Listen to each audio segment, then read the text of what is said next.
아닌가? 그럴 수도 이게 맞아. 정답은 이제 하나는 나왔어요. 왜냐면 우리 은영이가 긴 드레스를 입었어요. 그 드레스를 밟고 넘어지면 이제 엄마들이 저도 그랬거든요. 클 줄 알고 교복을 되게 큰 거 해줬는데 고3 때까지 그만큼 남아있었어요. 안 커가지고.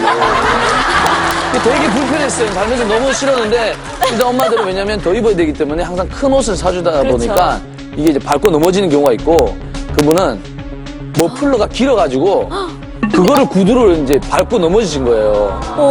이제 머플러 길어가지고 그 에스컬레이터 그 저기 끼고 막 그런 사건 있잖아요. 예. 정답은 과도하게 긴 그런 의상 그리고 액세서리 때문에 걸려서 넘어졌다. 지금 허경원 씨가 말한 것이 우리 모두의 기본적인 생각이죠. 그죠? 그죠? 예. 그걸로 생각하게끔 유도를 했는데 딱 걸린 거죠. 그렇죠. 그러니까 떡밥을 던졌는데 떡밥을 물은 거죠. 맨날 물은 거죠. 넣자마자 물은 거죠. 그렇죠. 자, 확인합니다. 자,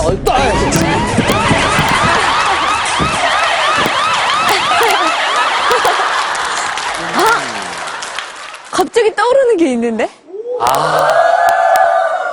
이가 부러졌고 이마가 깨졌잖아요. 그래요. 그러니까 넘어진 게 아니면 어디 부딪히는 거란 말이에요. 그렇죠. 그러면 이렇게 문을 열고 그런 경험 뗄 때 없으세요? 어디 이렇게 저는 그거 있어요. 앞에 사람이 열고 나갈 때 그거를 손을 안 짚으려고 빨리 나가려고 하다가 툭 짚어. 그 틈새를 빨리 내 손 안 짚고 들어가려다가 아유, 죄송해요. 그게 답이네요, 그거는. 바로 그거죠.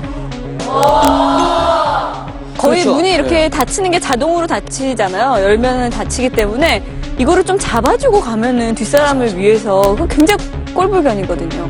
잡아주고 가면 되는데 자기만 나가고 나니까 앞사람이 문을 열고 간 틈을 타서 재빨리 거기 들어가서 문을 껴서 사실 문 틀에 부딪힌 거예요. 미끄러웠잖아요. 또 눈길도 있고. 확인합니다. 우리도 정답이길 바랍니다. 제발.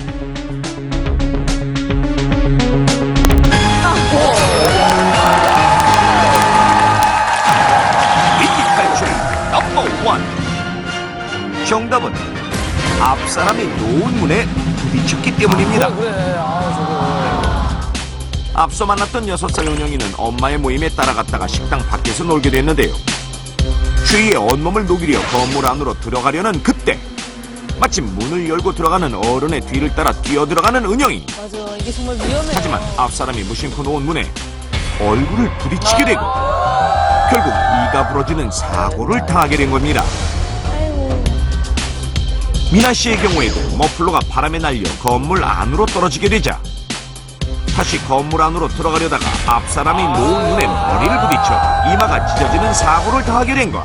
이런 상황을 또 그렇군요. 한국소비자원 소비자위해 감시 시스템에 의하면 문에 의한 사고가 2008년 118건에서 2010년 157건으로 계속해서 늘어나고 있는데 이 중 대부분이 앞사람이 들어가다 무심코 놓아버린 문에 뒷사람이 부딪혀 피해를 입는 경우입니다. 이런 경우 정말 많아요.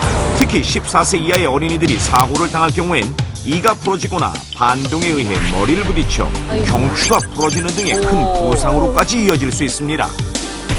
일반 회사 건물, 백화점, 영화관 등 대형 건물을 드나들 때면 언제나 지나다니게 되는 공동 출입문. 그런데 문에 부딪혀서 부상을 입게 되는 이유는 무엇일까요?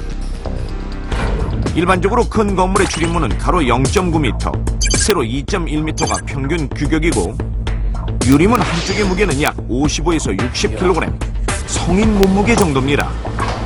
저렇게 가죠. 이렇게 무거운 문을 3개 열었다 놓았을 때 문이 닫히는 속도를 스피드건으로 측정해보기로 했는데요.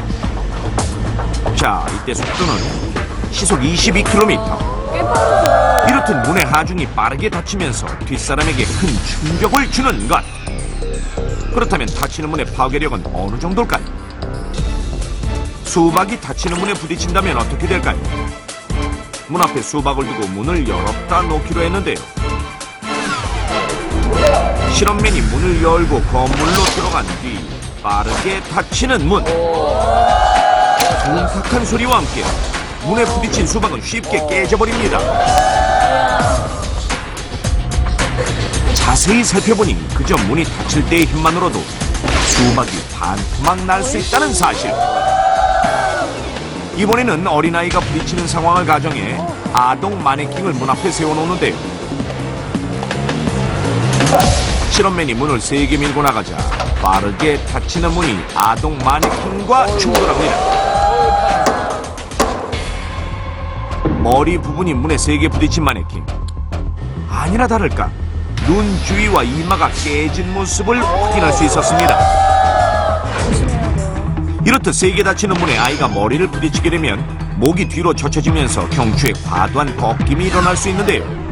이때 중요한 것은 경추 골절이 될 경우 척수를 누르게 돼서 그 이하의 기능이 없어질 수 있고 사지마비까지 올 수 있다는 사실. 그런데 이렇게 아찔한 사고 왜 계속해서 일어난 것일까요? 제작진은 사람들이 건물의 출입문을 어떻게 드나드는지 관찰해봤습니다. 하루에도 수많은 사람들이 오가는 서울의 한 건물. 자, 카메라를 설치하고 관찰 시작. 워낙 바쁜 생활이 몸에 밴 사람들, 거침없이 문을 열고 그냥 놓는 경우가 대부분. 맞아. 계속해서 무심코 문을 놓아버리는 사람들로 인해 마주오던 사람이 불편을 겪기도 하고 뒤를 확인하지 않고 놓은 문에 보이기는 돼요. 뒷사람이 부딪힐 뻔한 아찔한 상황도 포착할 수 있었습니다. 그냥 뒤에 누가 오는지도 모르니까. 맞아요. 바쁘니까 그냥 가게 되네요.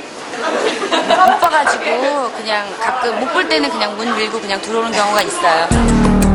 바쁜 일상에 뒷사람을 생각하지 못하는 경우가 많긴 했지만 뒤를 살핀다 하더라도 사람이 보이지 않는 경우도 있다는 사실. 자, 그렇다면 뒤를 돌아봤을 때 눈으로 확인할 수 없는 사각지대는 어느 정도일까? 직접 실험해봤습니다. 문을 열고 나갈 때 뒤에 아동이 따라가는 것을 가정해 마네킹을 세우기로 했는데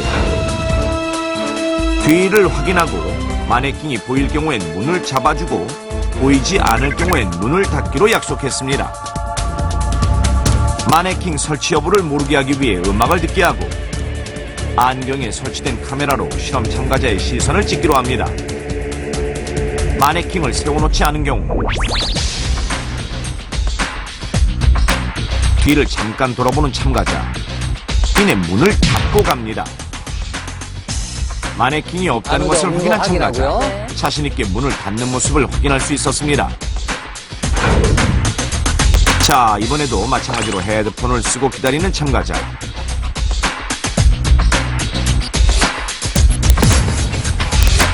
마네킹을 참가자의 바로 뒤에 세워둡니다.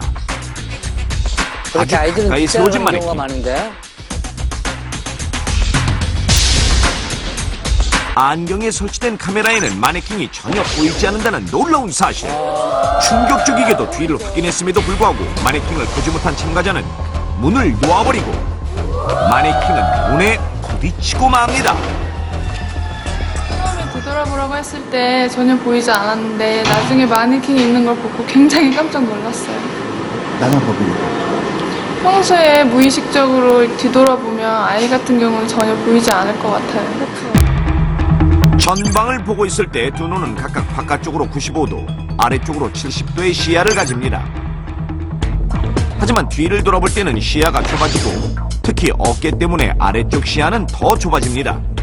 이때 자신과 1m 이상 떨어진 사물은 모두 볼 수 있지만 1m 이내에 있는 사람이나 사물은 보이지 않고 특히 자신의 키